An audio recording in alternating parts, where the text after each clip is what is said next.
Hi all, welcome to the world of Malayalam translation. ഇന്ന് നമ്മൾ discuss ചെയ്യാൻ പോകുന്നത് മെത്തേഡ്സ് ഓഫ് ഇംഗ്ലീഷ് ടീച്ചിങ്ങിലെ linguistics, psychology and English teaching എന്ന് പറയുന്ന പോർഷനാണ്. സോ ഇതിൽ പറയുന്നു difference between first language teaching and second language teaching. First language ടീച്ചിങ്ങും സെക്കൻഡ് ലാംഗ്വേജ് ടീച്ചിങ്ങും തമ്മിലുള്ള ഡിഫറൻസ് എന്താണ് എന്നുള്ളതാണ് ഇവിടെ പറയുന്നത്. സോ ഫസ്റ്റ് ലാംഗ്വേജ് എന്ന് പറഞ്ഞാൽ നമ്മുടെ മദർ ടങ്, സെക്കൻഡ് ലാംഗ്വേജ് എന്ന് പറയുമ്പോൾ വേറെ ഏതെങ്കിലും ലാംഗ്വേജ് അല്ലെങ്കിൽ ഫോറിൻ ലാംഗ്വേജ് നമുക്ക് അറിയാം.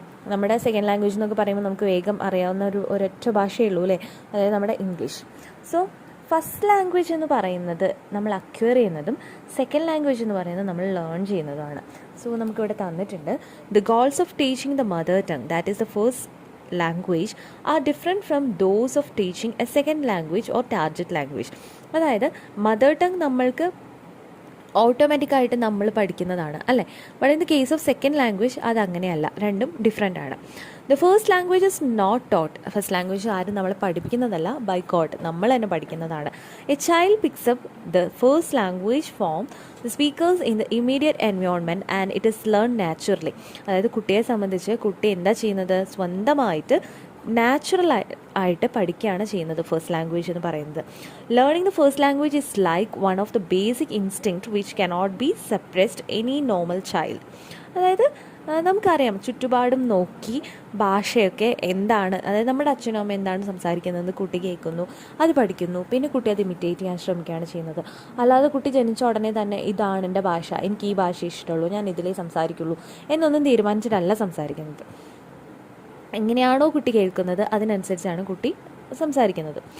Linguist say that the innate language learning ability of the human mind enables a child to learn the language by constructing the grammar of the language in his or her mind in a natural way. So first language teach ചെയ്യുന്ന ഗുണങ്ങൾ എന്തൊക്കെയാണ്? Teaching and learning, അതായത് how to read and write, എങ്ങനെ എഴുതാം എങ്ങനെ വായിക്കാം എന്നുള്ളത് പഠിപ്പിക്കുന്നു. അതുപോലെ തന്നെ teaching the standard language. The child may have dialect used in his or her home social environment and it is varieties with register, style, etcetera. നമുക്കറിയാം നമ്മൾ രജിസ്റ്റേഴ്സും ഒക്കെ യൂസ് ചെയ്യുന്നുണ്ടെന്ന് നമുക്കറിയാം അല്ലേ. സ്റ്റാറ്റിക് രജിസ്റ്റേഴ്സ് ഉണ്ട്, അതുപോലെ തന്നെ നമ്മൾ ഡയലക്ട്സ് യൂസ് ചെയ്യുന്നുണ്ട് അല്ലേ. അപ്പോൾ ഇതൊക്കെ എന്ന് പറഞ്ഞു കഴിഞ്ഞാൽ കുട്ടിക്ക് അറിയാം, കുട്ടിയുടെ വീട്ടിലൊരു ലാംഗ്വേജ് യൂസ് ചെയ്യുന്നു, സൊസൈറ്റിയിൽ വേറൊരു ലാംഗ്വേജ് യൂസ് ചെയ്യുന്നു, അതുപോലെ തന്നെ സ്റ്റാൻഡേർഡായിട്ട് എങ്ങനെ ലാംഗ്വേജ് യൂസ് ചെയ്യണമെന്ന് കുട്ടിയെ പഠിപ്പിക്കാൻ വേണ്ടിയിട്ട് സഹായിക്കുന്നു. അതുപോലെ തന്നെ teaching the literature of the first language and through the culture, literary heritage and value system of the first language. അതായത് നമ്മൾ ലാംഗ്വേജ് പഠിക്കുന്നതിൻ്റെ ഭാഗമായിട്ട് നമ്മളുടെ വാല്യൂസും ലിറ്റററി ഹെറിറ്റേജും കൾച്ചറും ഒക്കെ ഫോളോ ചെയ്യാൻ നമ്മളെ ഹെൽപ്പ് ചെയ്യുന്നതാണ് നമ്മുടെ ലാംഗ്വേജ്. നെക്സ്റ്റ് പറയുന്ന ഫോറിൻ ലാംഗ്വേജ് ആണ്. V teach A number of foreign languages in India, French, German, Spanish, Japanese and so on. നമ്മൾ ഒരുപാട് ഫോറിൻ ലാംഗ്വേജസ് പഠിക്കുന്നുണ്ട്. അതായത് ഫ്രഞ്ച്, ജർമ്മൻ, സ്പാനിഷ്, ജാപ്പനീസ് പോലെയുള്ള ഒരുപാട് ഫോറിൻ ലാംഗ്വേജസ് നമ്മൾ പഠിക്കുന്നുണ്ട്. So on. For example, French or German is taught to a speaking learner, the goal is limited. അതായത് നമ്മളിപ്പോൾ ഫ്രഞ്ചോ അല്ലെങ്കിൽ ജർമ്മനോ ഒക്കെ പഠിക്കുക എന്ന് പറഞ്ഞു കഴിഞ്ഞാൽ അതിൻ്റെ ഗോൾ എന്ന് പറയുന്നത് വളരെ ലിമിറ്റഡ് ആയിരിക്കും. The learner is not going to use the language for a day to day communication in India. കാരണം ഇന്ത്യയിൽ ഇപ്പോൾ ഫ്രഞ്ച് പഠിച്ചു വന്നിട്ട് എന്താ കാര്യം, നമുക്ക് ഡെയിലി കമ്മ്യൂണിക്കേഷൻ നടത്താൻ പറ്റുമോ? ഇല്ല. സോ അതിൻ്റെ ഒരു ഔട്ട്കം എന്ന് പറയുന്നത് ലിമിറ്റഡ് ആണ്. If he or she goes to France or Germany, he or she has to use the language in its own cultural context. ഈ ഫ്രാൻസിലോ ജർമ്മനിയിലൊക്കെ പോവുകയാണെങ്കിൽ ഓക്കെ, അത് പഠിക്കുന്നതുകൊണ്ട് ഗുണമുണ്ട്, കാരണം അവിടെ പോയി കഴിഞ്ഞാൽ നമുക്ക് ആ ഭാഷ സംസാരിക്കാം. So the literature is the dominant in foreign language learning, teaching and communicative function is rather limited to minimal. In foreign language teaching FLT, the cultural aspects get the language. അതായത് ഫോറിൻ ലാംഗ്വേജ് പഠിക്കുന്നതിന് ഗുണം എന്ന് പറഞ്ഞു കഴിഞ്ഞാൽ നമുക്ക് ഒരു ഔട്ട്ഡോറിൽ, അതായത് ഒരു നമ്മൾ നമ്മുടെ ഫ്രാൻസ്, അതുപോലെ തന്നെ ജപ്പാൻ അങ്ങനെയുള്ള സ്ഥലങ്ങളിലൊക്കെ പോയി കഴിഞ്ഞ് കഴിഞ്ഞാൽ അവരുടെ ലാംഗ്വേജ് അറിഞ്ഞു കഴിഞ്ഞാൽ നമുക്ക് അവിടെ കമ്മ്യൂണിക്കേഷൻ ഈസി ആയിരിക്കും. അപ്പോൾ അതാണ് ഏറ്റവും വലിയൊരു ബെനിഫിറ്റ് എന്ന് പറയുന്നത്. Then second language teaching. In teaching a second language, for example English to a Tamil speaker, that is instrumental or communicative. The cultural and literary goals are minimum. In the present day context in India, the learner of English may have to learn English for purpose of communication, oral or written, in his or her day-to-day life in the office, marketplace, bank, and sometimes even a source gathering. English is used as secondary vehicle of communication with one's own culture and social context. So second language എന്ന് പറയുന്നത് ഓരോ വ്യക്തിയെ സംബന്ധിച്ച് second language എന്ന് പറയുന്നത് കൂടുതലായിട്ടും ഒരുപാട് ആളുകൾ യൂസ് ചെയ്യുന്ന സെക്കൻഡ് ലാംഗ്വേജ് ഇംഗ്ലീഷ് തന്നെയാണ്. കാരണം ഒരു കമ്മ്യൂണിക്കേഷൻ പേർപ്പസിന് വേണ്ടിയിട്ട്, അതായത് ഇന്ത്യയുടെ പുറത്ത് നമ്മൾ എവിടെ പോയാലും അല്ലെങ്കിൽ ഇന്ത്യക്ക് അകത്ത് തന്നെ വേറെ സ്ഥലങ്ങളിൽ പോയി കഴിഞ്ഞാലും നമ്മൾ കൂടുതലായിട്ടും യൂസ് ചെയ്യുന്ന ഒരു ഭാഷ എന്ന് പറയുന്നത് ഇംഗ്ലീഷ് തന്നെയാണ്. അതിപ്പോൾ ഓഫീസിലായാലും മാർക്കറ്റ് പ്ലേസിലായാലും ബാങ്കിലായാലും ഹോസ്പിറ്റലിലായാലും എവിടെയാണെങ്കിലും ഇംഗ്ലീഷ് എന്ന് പറയുന്ന ഭാഷയ്ക്ക് അത്രത്തോളം പ്രാധാന്യമുണ്ട്. ഇംഗ്ലീഷ് ഒരു ലിങ്ക് ലാംഗ്വേജ് ആണെന്ന് നമ്മൾ പഠിച്ചു. അതുപോലെ തന്നെ ട്രേഡ് ആൻഡ് കമ്മ്യൂണിക്കേഷന് വേണ്ടി യൂസ് ചെയ്യുന്നുണ്ട്. ലൈബ്രറി ലാംഗ്വേജ് ആണ്, അതുപോലെ തന്നെ വിൻഡോ ഓഫ് ദ വേൾഡ് ആണ് എന്നൊക്കെ നമ്മൾ പഠിച്ചിട്ടുണ്ട്. അപ്പോൾ അതിൻ്റെയൊക്കെ കാരണം എന്താണെന്ന് വെച്ച് കഴിഞ്ഞാൽ ഇംഗ്ലീഷ് എന്ന് പറയുന്ന ലാംഗ്വേജിന് അത്രത്തോളം സ്കോപ്പ് ഉണ്ട്. അപ്പോൾ ആ ഒരു ലാംഗ്വേജ് നമ്മൾ ലേൺ ചെയ്തെടുക്കുന്നതാണ്. അതല്ലാതെ മദർ ടങ് എന്ന് പറയുന്നത് നമ്മൾ അക്വയർ ചെയ്തെടുക്കുകയാണ്, അക്വിസിഷനാണ് അവിടെ നടക്കുന്നത്. അതായത് നമ്മൾ പോലും അറിയാതെ നമ്മൾ പഠിക്കുന്നു. ബട്ട് ഇത് നമ്മൾ കഷ്ടപ്പെട്ട് ലേൺ ചെയ്തെടുക്കുന്നതാണ് സെക്കൻഡ് ലാംഗ്വേജ് എന്ന് പറയുന്നത്. Similarly, a Tamil user may learn Hindi as a second language. Hindi belongs to the Indo-Aryan family of languages, and Tamil to the Dravidian family. Both are language used with the cultural context of Indian subcontinent English. On the other hand, true, an Indo-European language is different in the degree which is related to the India's culture.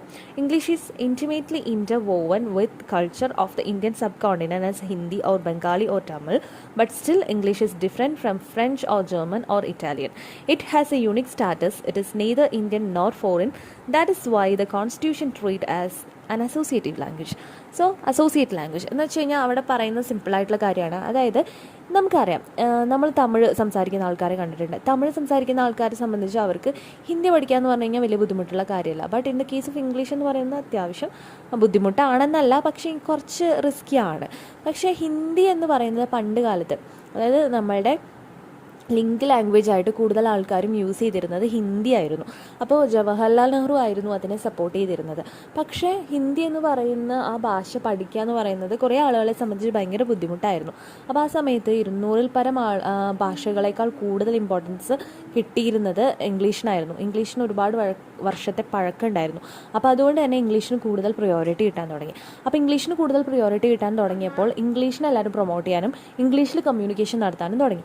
അങ്ങനെ English എന്ന് പറയുന്നത് ഒരു link language ആയി, അതുപോലെ തന്നെ associate language ആയി ഒക്കെ മാറാൻ തുടങ്ങി. അപ്പോൾ ഇംഗ്ലീഷാണ് കമ്മ്യൂണിക്കേഷന് ഏറ്റവും ബെറ്റർ എന്ന് മനസ്സിലാക്കിയതുകൊണ്ട് തന്നെ സെക്കൻഡ് ലാംഗ്വേജ് എന്നുള്ള ഒരു പദവിയിലേക്കും ലിങ്ക് ലാംഗ്വേജ് എന്നുള്ള പദവിയിലേക്കും ട്രേഡ് ലാംഗ്വേജ്, ലൈബ്രറി ലാംഗ്വേജ് എന്നുള്ള പദവിയിലേക്കൊക്കെ ഇംഗ്ലീഷ് എത്താനുള്ള ഏറ്റവും വലിയൊരു കാരണം അത് തന്നെയാണ്. ഇപ്പോൾ MA ഇംഗ്ലീഷ് പഠിച്ചുകൊണ്ടിരിക്കുന്ന നിങ്ങൾക്കും അറിയാം ഇംഗ്ലീഷിൻ്റെ പ്രാധാന്യം എന്താണ് എന്നുള്ളത്. ഒരു ജോലിക്ക് നമ്മൾ പുറത്ത് പോകുന്നു, ഇപ്പം നമ്മൾ അത്യാവശ്യത്തിന്, ഇപ്പം നിങ്ങൾ തന്നെ യൂട്യൂബിലാണെങ്കിൽ പോലും ഒരു അത്യാവശ്യത്തിനുള്ള വേണ്ട നോട്ട്സ് നമ്മൾ സെർച്ച് ചെയ്യുന്നു, നമ്മൾ അപ്പം ആദ്യം യൂസ് ചെയ്യുന്നത് ഇംഗ്ലീഷ് തന്നെയാണ് അല്ലേ. അപ്പോൾ ഇംഗ്ലീഷിന് അത്രത്തോളം പ്രാധാന്യമുണ്ട് നമ്മുടെ ഈ സൊസൈറ്റിയിൽ എന്ന് നമുക്ക് മനസ്സിലാക്കി തരാൻ വേണ്ടിയിട്ടാണ് നമ്മൾ ഇങ്ങനെയുള്ള കാര്യങ്ങളൊക്കെ വായിക്കുന്നതും പഠിക്കുന്നതും. The pull of the mother tongue in learning a second language. The mind of a learner of a second language is not a clean slate. അതായത് സെക്കൻഡ് ലാംഗ്വേജ് പഠിക്കുന്ന ഒരു ലേണറെ സംബന്ധിച്ച് അയാളുടെ മൈൻഡ് എന്ന് പറയുന്ന ഒരു ക്ലീൻ സ്ലേറ്റ് അല്ല. A learner who has learn one language non a lot about language and that helps him her learning of other languages. Learning a second language is in some measures repeating an old experience though it involves the willing suspensions of some of the semi-automatic habits of the first language. The gravitational pulse of the first language is one of the factors, perhaps an important one, that is responsible for the mistakes made in learning a second language. അതായത് നമുക്കൊക്കെ ഇപ്പം മലയാളം നല്ല വൃത്തിയായിട്ടും വെടുപ്പായിട്ട് സംസാരിക്കാൻ അറിയാം. കാരണം എന്താ, നമ്മൾ ചെറിയ കുട്ടിയായിരിക്കുമ്പോൾ മുതൽ നമ്മൾ ശീലിച്ചു വന്നിട്ടുള്ള ഒരു കാര്യമാണ്. ഇപ്പം നമ്മളോട് ഇംഗ്ലീഷിൽ ഒരു 10 സെൻറ്റൻസ് ഇംഗ്ലീഷിൽ പറയാൻ പറഞ്ഞു കഴിഞ്ഞാൽ പെട്ടെന്ന് വന്നിട്ട് പറയുകയാണ്. ഇപ്പോൾ ടീച്ചർ വന്നിട്ടോ അല്ലെങ്കിൽ ആരെങ്കിലും വന്നിട്ട് നിങ്ങളോട് വഴി ചോദിക്കുക എന്തെങ്കിലുമൊക്കെയാണ്, തപ്പിത്തടയാതെ നമുക്ക് പറയാൻ പറ്റുമോ? ഇല്ല. അതിൻ്റെ കാരണം എന്താ, നമുക്ക് മദർ ടങ്ങിൻ്റെ ഇൻഫ്ലുവൻസ് ഉണ്ട് അല്ലേ. മദർ ടങ് നമ്മുടെ ഇതിലേക്ക് കയറി വരും. എങ്ങനെയൊക്കെ നമ്മൾ ശ്രമിച്ചാലും, അല്ലെങ്കിൽ കണ്ടിന്യൂസ് ആയിട്ടുള്ള പ്രാക്ടീസ് വേണം. അങ്ങനെയുള്ളവർക്കാണെങ്കിൽ ഒരു പ്രശ്നമില്ലാതെ ഈസിയായിട്ട് പറയാൻ പറ്റും. അല്ലാത്തവരെ സംബന്ധിച്ച് കഴിഞ്ഞാൽ പെട്ടെന്ന് അവരിങ്ങനെ തപ്പിത്തടയും, അത് ഇത് എന്നൊക്കെ പറഞ്ഞിട്ട് വേർഡ്സ് കിട്ടാതെ കഷ്ടപ്പെടും. അത് മലയാളത്തിലാണെങ്കിൽ നമുക്ക് ഈസിയായിട്ട് കിട്ടില്ലേ, പക്ഷേ ഇംഗ്ലീഷിൽ ആ ഒരു ബുദ്ധിമുട്ട് വരും. അപ്പോൾ ഈ സെക്കൻഡ് ലാംഗ്വേജ് പഠിക്കുക എന്ന് പറഞ്ഞാൽ അത്ര ഈസി ആയിട്ടുള്ള കാര്യമല്ല എന്നാണ് ഇവിടെ പറയുന്നത്. In Indian languages, there is no inversion in the question form, but in English, there is inversion in the interrogative transformation. He is a teacher. Is he a teacher? In the English of Indians, a very common mistake is non-inversion in questions as in when he came, what he did. In the pull of the mother tongue, he operates at different levels: phonological, grammatical, lexical, cultural level. At the cultural level, there is no equivalent words Shanti. In English, the same is the case with words like Guru, curry, etc. In the pull of the mother tongue is an important factor in the learning of several language. അതായത് നമ്മൾ ഒരുപാട് language പഠിക്കുമ്പോൾ അതിൽ mother ടങ്ങിൻ്റെ influence എന്ന് പറയുന്നത് ഭയങ്കര കൂടുതലാണ്.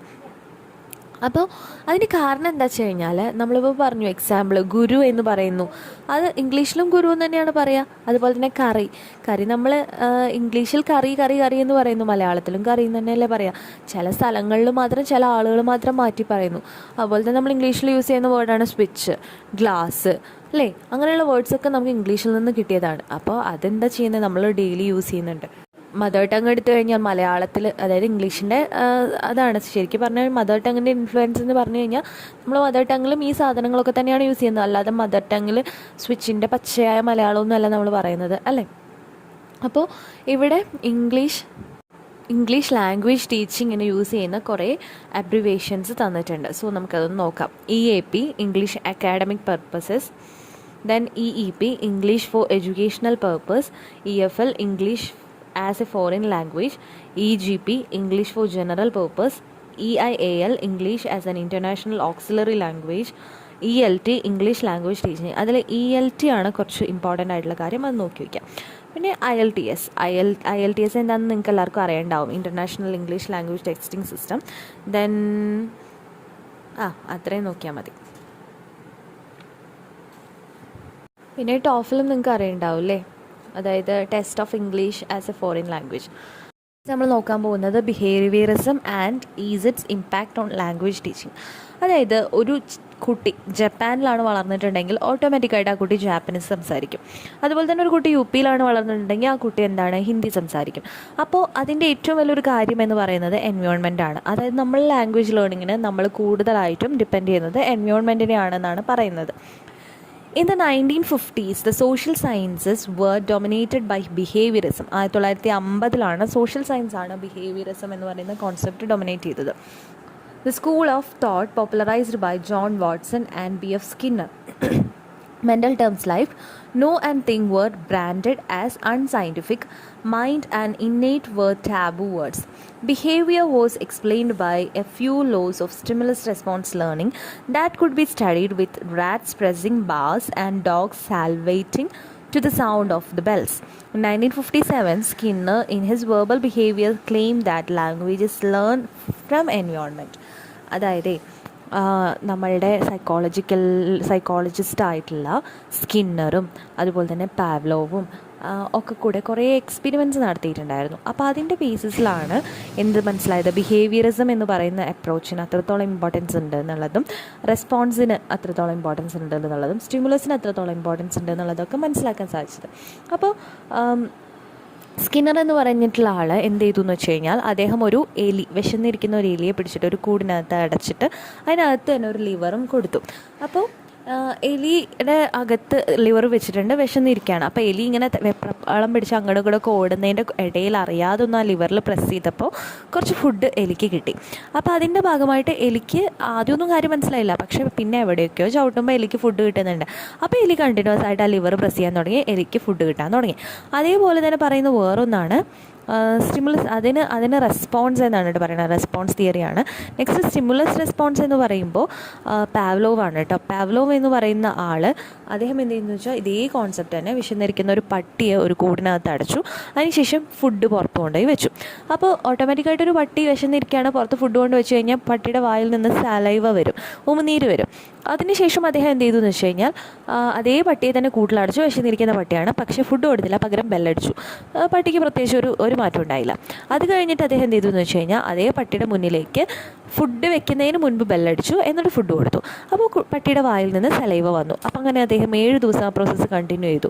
അങ്ങനെ ആ 7 ദിവസം കഴിഞ്ഞിട്ട് അദ്ദേഹം എന്ത് ചെയ്തു എന്ന് വെച്ച് കഴിഞ്ഞാൽ ഫുഡ് മാത്രമായിട്ട് കൊടുക്കുന്നതിന് പകരം ബെല്ല് മാത്രം അടിച്ചു. ബെല്ല് മാത്രം അടിച്ചപ്പോൾ പട്ടിക്ക് മനസ്സിലായി ബെല്ല് വന്നാൽ എന്ത് വരും, ഫുഡ് വരും. അപ്പോൾ ബെല്ലടിയുടെ ശബ്ദം കേൾക്കുമ്പോൾ തന്നെ ആ പട്ടിയുടെ വായിൽ നിന്ന് ഉമിനീര് വരാൻ തുടങ്ങി. അപ്പോൾ ഇതെല്ലാം എന്താണ്? ഇതൊക്കെ എക്സ്പീരിയൻസ് നടത്തി തെളിയിച്ചതാണ്. അതായത് ബിഹേവിയറിസം എന്ന് പറയുന്നത് അത്രത്തോളം ഇമ്പോർട്ടൻ്റ് ആണെന്നാണ് ഇവിടെ പറഞ്ഞു വരുന്നത്.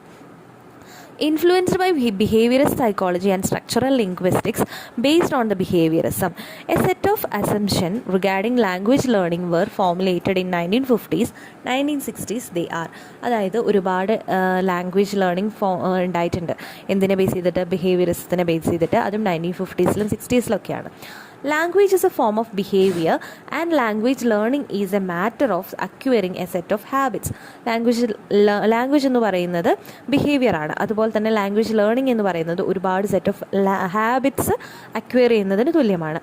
It is not an intellectual process. അതൊരു ഇൻ്റലക്ച്വൽ പ്രോസസ്സ് അല്ല. കാരണം നമ്മൾ കഷ്ടപ്പെട്ടിരുന്ന് പഠിക്കലല്ലോ, അറിയാതെ അക്വയർ ചെയ്യല്ലേ. Since behaviour can be condition, language teaching should follow the stimulus response reinforcement pattern. അതായത് നമ്മളിപ്പോൾ ആദ്യം പറഞ്ഞില്ലേ, പട്ടിക്ക് നമ്മൾ എന്ത് കൊടുത്തു? സാധാരണ ഫുഡ് കൊടുത്തപ്പോൾ സലൈവ വന്നു. പക്ഷേ അതിനുശേഷം ഒരു കണ്ടീഷൻ വെച്ചു. അതായത് ബെല്ലടിക്കുമ്പോൾ മാത്രമേ ഫുഡ് കൊടുക്കുള്ളൂ എന്നുള്ളൊരു കണ്ടീഷൻ വെച്ചു. അപ്പോൾ അതേപോലെ തന്നെ നമ്മൾ കുട്ടികളെ പഠിപ്പിക്കുകയാണ് അല്ലേ. ആദ്യം നമ്മൾ മദർ ടങ് ഓട്ടോമാറ്റിക്കായിട്ട് പഠിച്ചു വരികയാണ്. അതിനുശേഷം നമ്മൾ കുട്ടികൾക്ക് ഇന്ന സാധനങ്ങളൊക്കെ പഠിപ്പിച്ചു കൊടുക്കുന്നു. ഓരോ ലെറ്റർ പഠിപ്പിക്കുന്നു, വേർഡ്സ് പഠിപ്പിക്കുന്നു. അത് നമ്മൾ ഭയങ്കര സ്ട്രിക്റ്റായിട്ട് പഠിക്കുകയാണ്. അപ്പോൾ പഠിപ്പിക്കുന്ന സമയത്തെ ഇപ്പം നമ്മുടെ വീട്ടിൽ കുഞ്ഞു കുട്ടികളൊക്കെ ഉണ്ടാവുമല്ലോ. സോ നമ്മളവരെ പഠിപ്പിക്കുന്ന സമയത്ത് അവർ നന്നായി എഴുതി കഴിഞ്ഞാൽ വാവ് വെരി ഗുഡ്, നന്നായിട്ടുണ്ട് എന്നൊക്കെ പറഞ്ഞ് നമ്മൾ പോസിറ്റീവ് റീഇൻഫോഴ്സ്മെൻറ്റ് കൊടുത്തു കഴിഞ്ഞാൽ അവർക്ക് ഭയങ്കര സന്തോഷമാവും. അപ്പോൾ അവർ വീണ്ടും ട്രൈ ചെയ്യാൻ ശ്രമിക്കും. അപ്പോൾ നമ്മൾ എന്ത് കാര്യം ചെയ്യുകയാണെങ്കിലും എന്ത് ചെയ്യണം? റീഇൻഫോഴ്സ്മെൻറ്റ് കൊടുക്കണം എന്നുള്ളതാണ് അവിടെ പറയുന്നത്. അങ്ങനെയൊക്കെ റീഇൻഫോഴ്സ്മെൻറ്റ് കൊടുക്കുന്നതിൻ്റെ ഫലമായിട്ട് അവർക്ക് കൂടുതൽ മോട്ടിവേഷൻ കിട്ടുകയും അവർ വീണ്ടും അത് ചെയ്യാൻ ശ്രമിക്കുകയും ചെയ്യും. Language is a skill subject and it is not like science or geography that is content subject. അതായത് ലാംഗ്വേജ് എന്ന് പറയുന്ന ഒരു സ്കിൽ സബ്ജക്റ്റാണ്, അല്ലാതെ സയൻസും ജോഗ്രഫിയും പോലെയൊന്നും അല്ല. ഇത് നമുക്ക് നേടിയെടുക്കാൻ പറ്റുന്ന ഒരു കാര്യമാണ്. The 4 skills which constitute language mastery are LSRW. അത് നമുക്കറിയാം. Listening, speaking, reading and writing എന്ന് പറയുന്ന ആ സ്കിൽസ് അക്വയർ ചെയ്യാൻ വേണ്ടിയിട്ടാണ് ലാംഗ്വേജ് നമ്മളെ ഹെൽപ്പ് ചെയ്യുന്നത്. In some methods like the audio-lingual method based on behaviorism, the 4 skills are to be developed subsequently in that order. അതായത് ഓഡിയോ ലിംഗ്വൽ മെത്തേഡ് എടുത്ത് നോക്കിക്കഴിഞ്ഞ് കഴിഞ്ഞാൽ നമുക്ക് നമ്മുടെ സ്കിൽസൊക്കെ കറക്റ്റായിട്ട് ഡെവലപ്പ് ചെയ്യാൻ സാധിക്കും. Few explicit grammar explanations are to be given since language is not content subjects. Drill the language and do not talk about the language, guiding principle. Translation is to be avoided and the first language is not to be used in teaching of a second language. This came to be known as direct method. അതായത് grammar translation method ഉണ്ട്, direct method ഉണ്ട്, bilingual method ഉണ്ട്. അതിൽ grammar translation method എന്ന് പറഞ്ഞാൽ നമുക്കറിയാം translate ചെയ്യുക. Direct method എന്ന് പറഞ്ഞു കഴിഞ്ഞാൽ അതായത് ഗ്രാമർ ട്രാൻസ്ലേഷൻ എന്ന് പറയുമ്പോൾ ഫസ്റ്റ് ലാംഗ്വേജിൻ്റെ ഹെൽപ്പോടെ സെക്കൻഡ് ലാംഗ്വേജ് പഠിക്കുക എന്നുള്ളതാണ്. ഡയറക്റ്റ് മെത്തേഡ് എന്ന് പറയുമ്പോൾ ഫസ്റ്റ് ലാംഗ്വേജിൻ്റെ ഹെൽപ്പ് ഇല്ലാതെ തന്നെ സെക്കൻഡ് ലാംഗ്വേജ് പഠിക്കുന്ന ഒരു സിസ്റ്റം ഉണ്ടായിരുന്നു. Then emphasis was given to the teaching of structures and vocabulary in a grammar sequence. This came to known as structural approach. Structural approach എന്ന് പറഞ്ഞു കഴിഞ്ഞാൽ ഏതൊരു ഭാഷയ്ക്കും അതിൻ്റെ ഏറ്റവും ഇമ്പോർട്ടൻ്റ് ആയിട്ടുള്ള ഫാക്ടർ എന്ന് പറയുന്നത് സ്ട്രക്ചറാണ്. സ്ട്രക്ചർ പഠിച്ചാൽ മാത്രമാണ് നമുക്ക് കറക്റ്റായിട്ട് എല്ലാം യൂസ് ചെയ്യാൻ പറ്റുള്ളൂ. അതായത് ഈസും വോസും എന്താണെന്ന് നമുക്കറിയാം, പക്ഷേ എവിടെ യൂസ് ചെയ്യണം നമുക്കറിയില്ല. അതുപോലെ തന്നെ വേറും അതുപോലെ തന്നെ ഹൗവും അങ്ങനെയുള്ള ഒരുപാട് കാര്യങ്ങളുണ്ട്. അപ്പോൾ സ്ട്രക്ചർ മനസ്സിലാക്കിയാൽ മാത്രമാണ് നമുക്കൊരു ഭാഷയെ ഡീപ്പായിട്ട് അറിയാൻ പറ്റുള്ളൂ എന്നാണ് ഇവിടെ പറയുന്നത്. സോ സ്ട്രക്ചറിന് കൂടുതൽ ഇമ്പോർട്ടൻസ് കൊടുക്കണം. ഇപ്പോൾ ഒരു കുട്ടി ആദ്യം ലെറ്റേഴ്സ് പഠിക്കുന്നു, പിന്നെ അത് കണക്ട് ചെയ്ത് വേർഡ്സ് പഠിക്കുന്നു, വേർഡ്സിൽ നിന്ന് സെൻറ്റൻസ് ഫോം ചെയ്യാൻ പഠിക്കുന്നു. അപ്പോൾ ഈ സെൻറ്റൻസ് ഫോം ചെയ്യാൻ പഠിക്കുന്നത് വഴി കുട്ടി എന്താണ് ലാംഗ്വേജ് എന്ന് പറയുന്ന കാര്യം നല്ല ഡീപ്പായിട്ട് അറിയുകയും അതിൻ്റെ സ്ട്രക്ചർ മനസ്സിലാക്കുകയാണ് ചെയ്യുന്നത്. Through the audio-lingual revolution, the direct method and structural approach brought into focus a science of language teaching. It was shortly SLT. Because the mechanical techniques, that is mimicry, memorization and pattern practice, fail to prepare the learners for spontaneous communication in target language. So ഇത്രയും മെത്തേഡുകളൊക്കെ നമ്മൾ ഓർത്ത് വയ്ക്കുക. അതായത് direct method, translation method, bilingual method, അതുപോലെ bilingual എന്ന് പറഞ്ഞിട്ടുണ്ടെങ്കിൽ രണ്ട് ഭാഷകളൊക്കെ ഒരുമിച്ച് ഹാൻഡിൽ ചെയ്യാൻ പറ്റുന്നതിനെയാണ് നമ്മളത് പറയുന്നത്. So next one is cognitive code learning theory. Cognitive എന്ന് പറഞ്ഞാൽ കൊഗ്നോസീൻ എന്ന് പറഞ്ഞ വാക്കിൽ നിന്നാണ് വന്നത്. കൊഗ്നിറ്റീവ് എന്ന് പറഞ്ഞു കഴിഞ്ഞാൽ ടു നോ, അറിയുക എന്നുള്ള വാക്കാണ് അതിനർത്ഥം. അത് നമുക്കൊരു കാര്യം ചെയ്യാം, അടുത്ത ക്ലാസ്സിൽ ഡിസ്കസ് ചെയ്യാം.